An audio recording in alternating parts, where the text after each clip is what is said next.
Fala galera, bem-vindos ao Omelete TV e mais uma vez um Omelete TV especial. Estamos aqui com duas figuras ilustres, Luc Besson, Dane DeHaan, dois astros, um diretor famosíssimo de cinema e um astro já emergente. E aí, os dois fizeram Valerian e estão aqui no Omelete. Thank you very much for coming to Omelete. Very nice to receive you guys here. Thanks for having us. And it's really a pleasure. Well, you're here to talk about Valerian, so let's go straight to it. How has it been, the reception here in Brazil? You've been talking to the press. It's been exciting, you know, people seem to like the movie and it's cool to be here. There's one thing funny, it's that the theme of the film at the beginning is really about these people, these aliens, who are perfect and they're very tall, they're beautiful, they live with the nature and they don't know hate or, you know, or violence. And at the beginning of the film we understand that these people will get, you know, killed by so-called civilization. There's a lot of journalists who make a parallel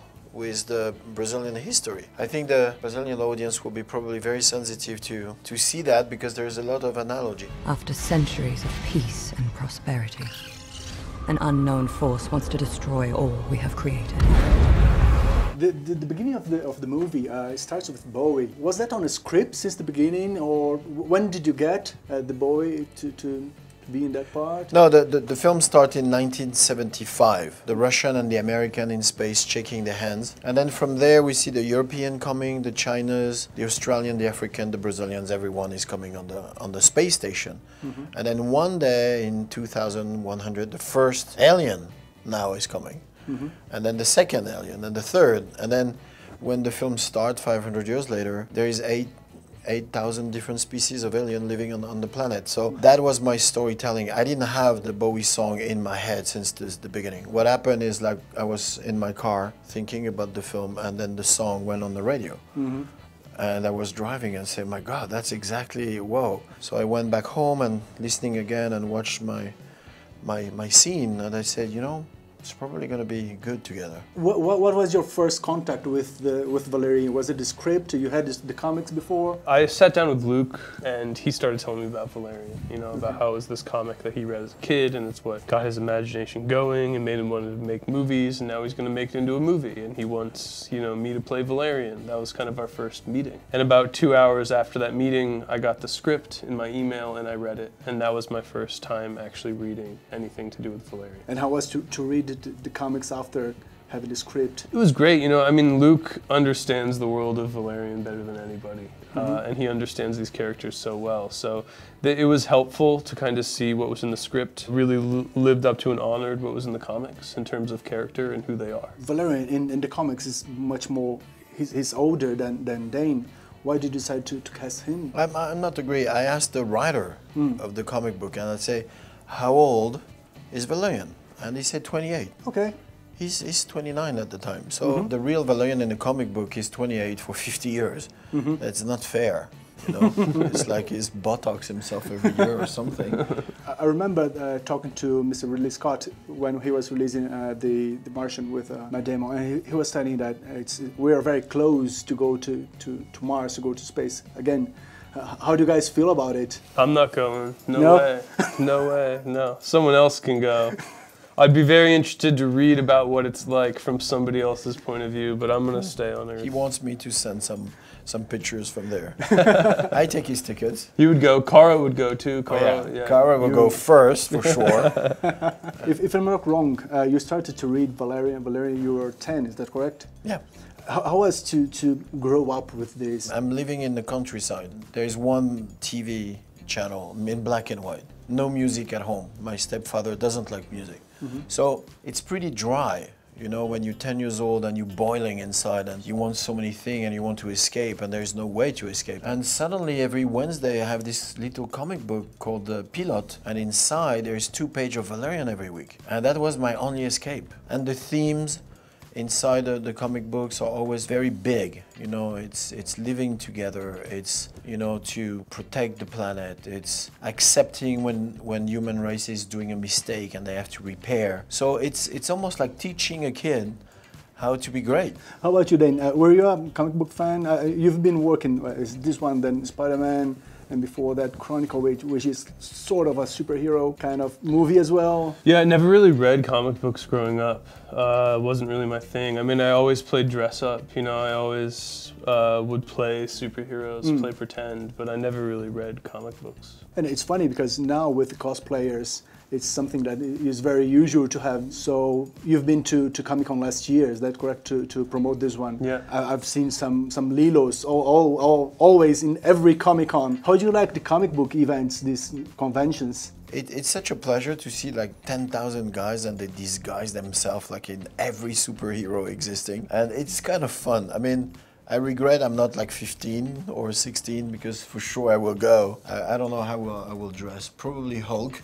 Because I'm close to it. What would be your choice to walk around a comic book convention without being noticed? Last year, I brought my dad, who's actually a big comic book fan, a big fanboy, and we went onto the convention floor the next day.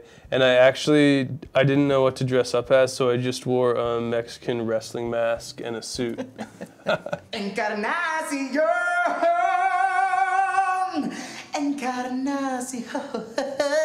Let's jump to Kara's character. Valerian, she's a very strong character, and the comic book was written in '67. It started to be written in '67, and it was like the beginning of the first feminist revolution. And now we're having like a second wave to it, and Kara is one of the faces to this revolution, to this very strong female characters. Was that one of the reasons that you brought her in? No, not at all. I mean, Laureline by itself is a strong character and they complete together. Laureline helps a lot Valerian and he's glad she's here and reverse, she needs him, she loves him and she wants him. So it's really this couple and the story is really based about that. Kara, I met a couple of actresses and Kara was one of them. And it looks like obvious for me that, you know, that's Laureline. I was lucky enough to see Natalie Portman at 11 years old for Leon, or Mila Jovovich at 19 for The Fifth Element. And when I met Kara, I can tell right away that she's something, she's talented. We need to talk.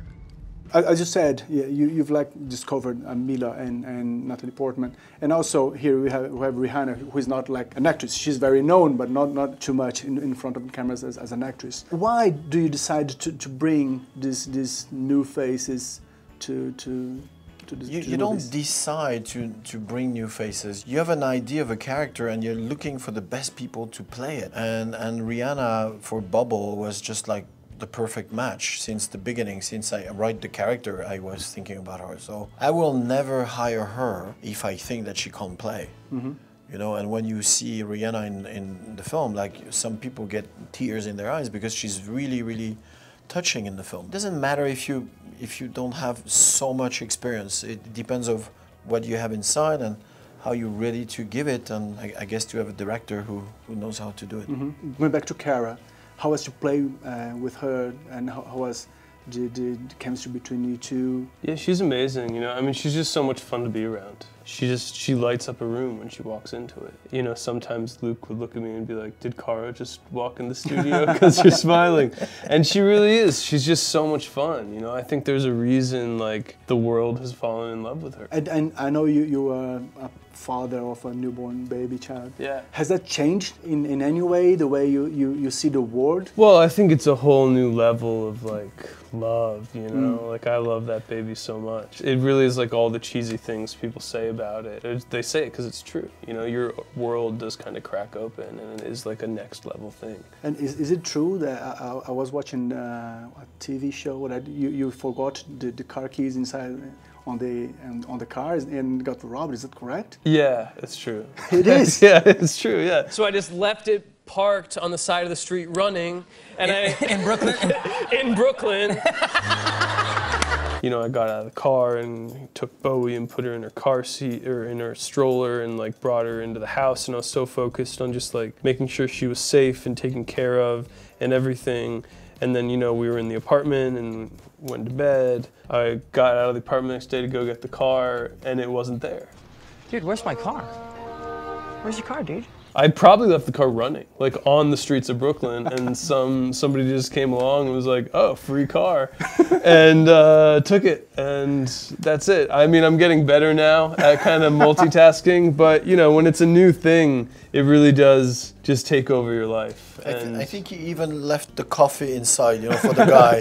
So you just have to take the car and the coffee and go say, "Thanks, Dane." This thief was like, "Are you kidding me? This is fantastic." I know, he barely even stole it. He just was, I basically gave him the car. You're showing here earlier the comparisons between Valerian, the comics, and Star Wars. Star Wars design was more than influenced by Valerian. When or how did you decide to use it, the same elements that were in the comics? Because the comparison for people that don't know that Star Wars get influenced by this one, they might think, oh, he got the same ideas of Star Wars. Yeah, which is okay. I don't care, but it's not the truth. So the truth is the albums of Valerian, and in '68, you know, the first Star Wars was I think at the end of the '70s, beginning of '80s. So, but let's make it clear: the thematic of Star Wars belongs to George Lucas. He did a great job. I'm a big fan. Valerian is the story of a man and a girl who are cops, who do their job, and they bickering, and he wants the girl. We don't know if he's gonna get the girl or not, and it's very human. By definition, for me, it's two space opera very, very different. And one is really based about the human, and the other one is really based about the mythology. So what happened is there is a couple of ideas and drawings in Valerian, you know, inspired the team of George. You can't deny that, you know, there's a couple of ideas where you go from Valerian to Star Wars for sure. But it's not because you have Romeo and Juliet that you can't make a film about the love story anymore. Now kiss my lips. Play some poison, get the thing. Dane, you've been working with CGI and blue screen for some time now. Is there any difference from movie to movie? The way you act, the action is different. What was the challenge on acting on this one compared to your other works? Well, I think this one just had so much more blue screen. You know, even like a movie like Spider-Man, I think we were in front of green screen for the last 2 or 3 weeks of shooting.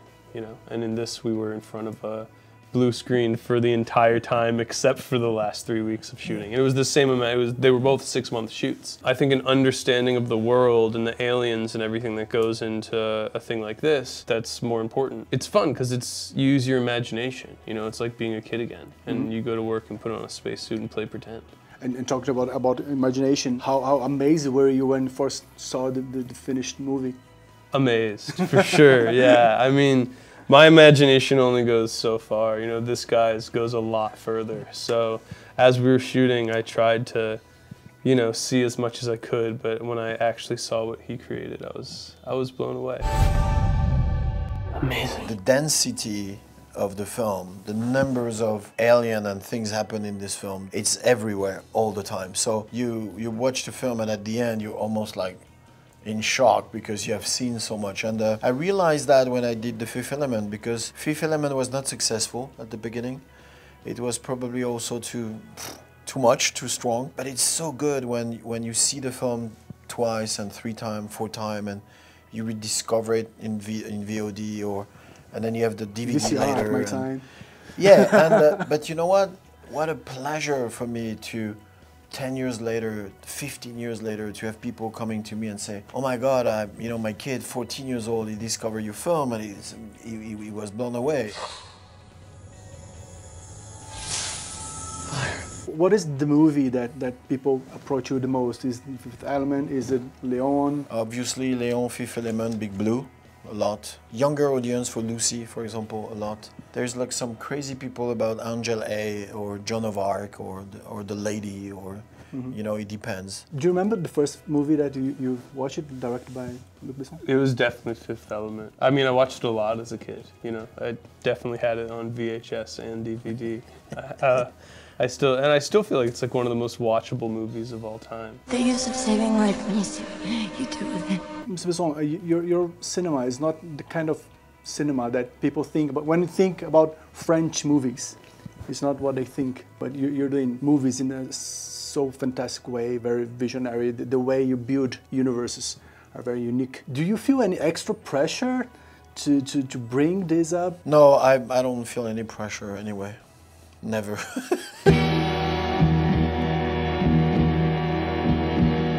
The only pressure I have is the pressure to do good.